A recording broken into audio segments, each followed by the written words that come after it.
integrate dz by z minus 3i अनि inside the curve अथवा along the circle चाहिँ के भनेको छ z is equals to pi भनेको छ modulus of z यो भने त center at origin radius pi भन्या हो नि अब यो z naught भने चाहिँ कति भयो भन त 3i z minus z naught सँग कम्प्यारिजन गर्यो भने z naught भनेको 3i भयो अनि यो 3i भन्ने पोइन्ट यो सर्कलको भित्र पर्छ कि पर्दैन z equals to pi भन्ने सर्कलको भित्र पाई भनेको 3 point something हो भने z not equals to 3i भने त्यो सर्कल भित्र पर्यो कि बाहिर भित्र पर्यो हो अघि हामीलाई कची इन्टिग्रल फर्मुलामा यो भित्रको एउटा पोइन्ट चाहिन्थ्यो नि z minus z not को त्यो z not भने जे त्यो कर्व भित्र पर्नु पर्थ्यो भित्र पर्यो कि परेन अहिले भित्र पर्यो सर पर्यो अनि अहिले fz भने चाहिँ कति भयो त fz by z minus z not हुन्थ्यो माथि fz भने त 1 छ हैन हो सर भनेपछि यो fz equals to 1 भन्ने फंक्सन त कन्स्ट्यान्ट फंक्सन त जहाँ पनि एनालाइटिक हुन्छ एभ्रीवेयर त्यसो भए यो कर्वको अलगमा एनालाइट भयो कि भएन भयो एभ्रीवेयर हुने भावनाले बुझ्यौ कन्स्ट्यान्ट फंक्सन एनालाइटिक हुन्छ सो कची इन्टिग्रल फर्मुला युज गर्ने हो भने integral of fz by z minus z not dz भने चाहिँ के हुन्छ भने त्यसले fz dz अनि cz minus z naught भने 3i हुन्छ भने थियो त्यो भनेको 2 pi i f of z naught भने थियो याद गरेका छौ 2 pi i f of z naught z naught भने चाहिँ कति छ यहाँ 3i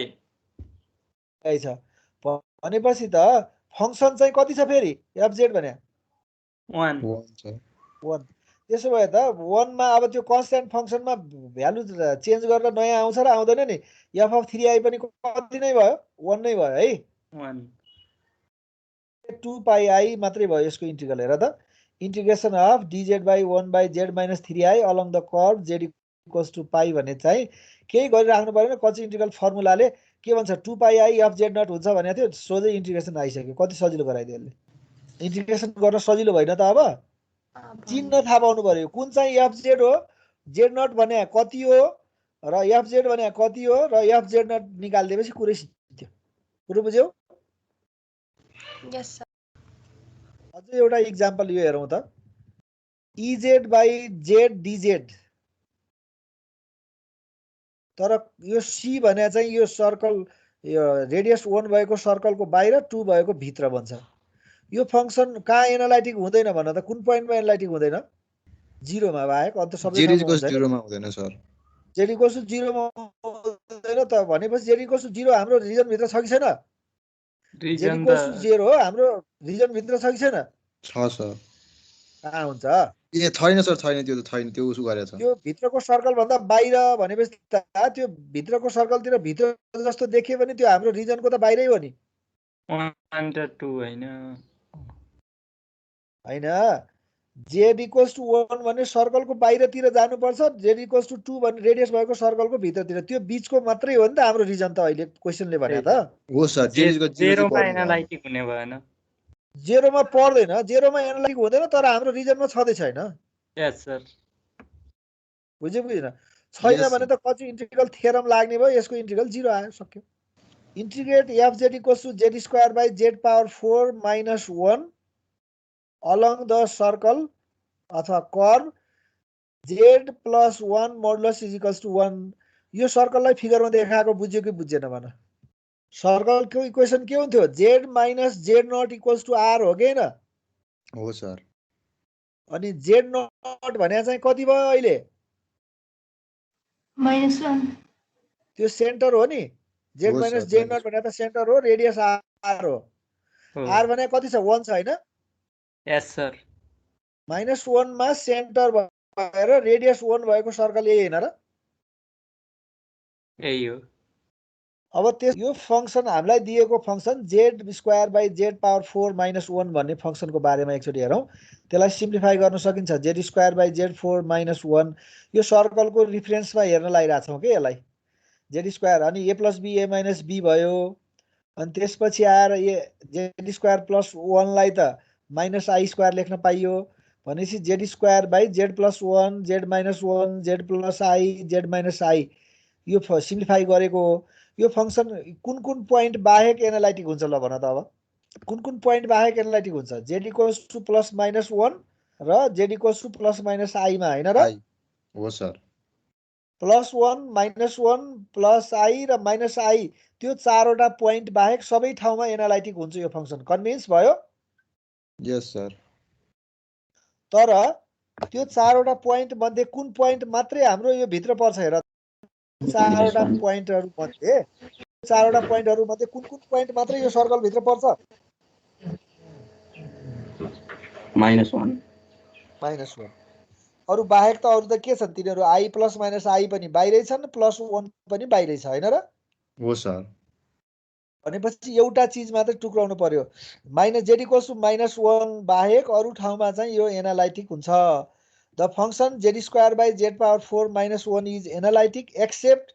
z equals to +-1 and z equals to +-i, but among these 4 points only z equals to -1 lies inside the circle. So we can use Cauchy integral formula for कसको लागि त by taking fz equals to z²/z² + 1 by z -1 and z not equals to -1 गराएर Cauchy integral formula लगाउने हो भने के हुने भयो त यसको fz भनेको चाहिँ कति भयो त अहिले एनालाइटिक हुने जति भरि fz बनाइदिने अलिकति फरक छ है यो बुझ्न कोसिस गर राइट ह्यान्ड साइडमा जाऊ त fz/z - z0 भयो कि भएन किन यसरी छुट्टाएर राख्या होला जस्तो लागिरहेछ होला तिमीलाई एनालाइटिक हुनेहरुलाई त के भएर fz सँग राख्न मिलिहाल्यो नहुने पोइन्टलाई मात्र z - z0 गराइदिएको बुझ्यो बुझ्न कोसिस गर अझै z²/z4 -1 लाई यो z²/z यो लेखेको कुरा त बुझ्या छौ नि राइट ह्यान्ड साइड लेख्या त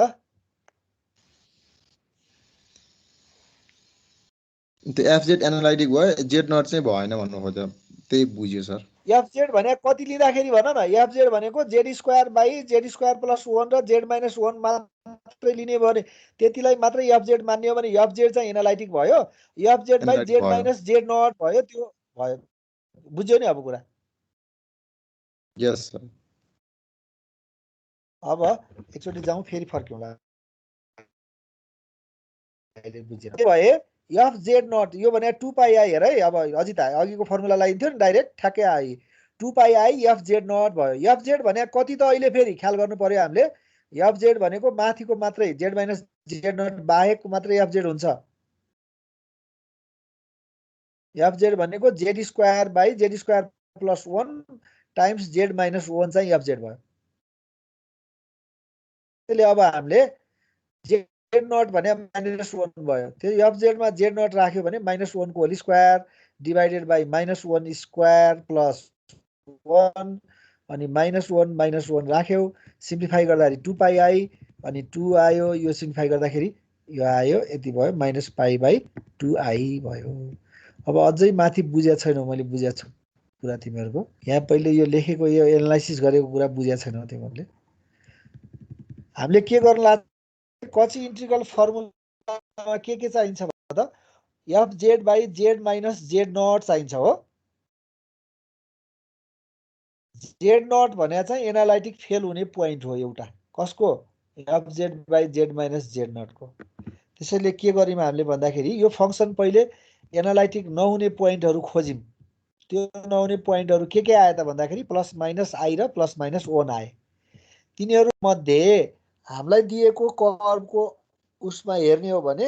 तिनीहरु मध्ये एउटा मात्रै हाम्रो त्यस भित्र पर्छ -1 मात्रै त्यसैले -1 लाई z0 मान्यौ अनि बाँकी सबैलाई fz मा mix गर्दियौ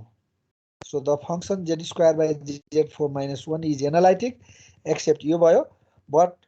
only z equals to -1 lies inside त्यसैले हाम्रो प्रब्लम भनेको z इक्वल्स टु -1 भयो अघि Cauchy integral फर्मुलामा z0 भनेको -1 भयो हाम्रो अहिले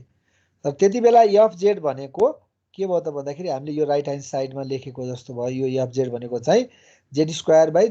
+ 1 अनि z -1 मात्रै भयो अनि z0 भनेको -1 भयो बुझ्यो कुरा अब भनेपछि क्वेशनबाटै कहिलेकाहीँ के गर्न पर्दो रहेछ भने एफ जेड र जेड नट चाहिँ भित्रबाट खोज्नु पर्दो रहेछ। त्यो दिएकै क्वेसन चाहिँ एफ जेड हुँदैन, एफ जेड त्यसभित्रको पार्ट हुन सक्दो रहेछ है।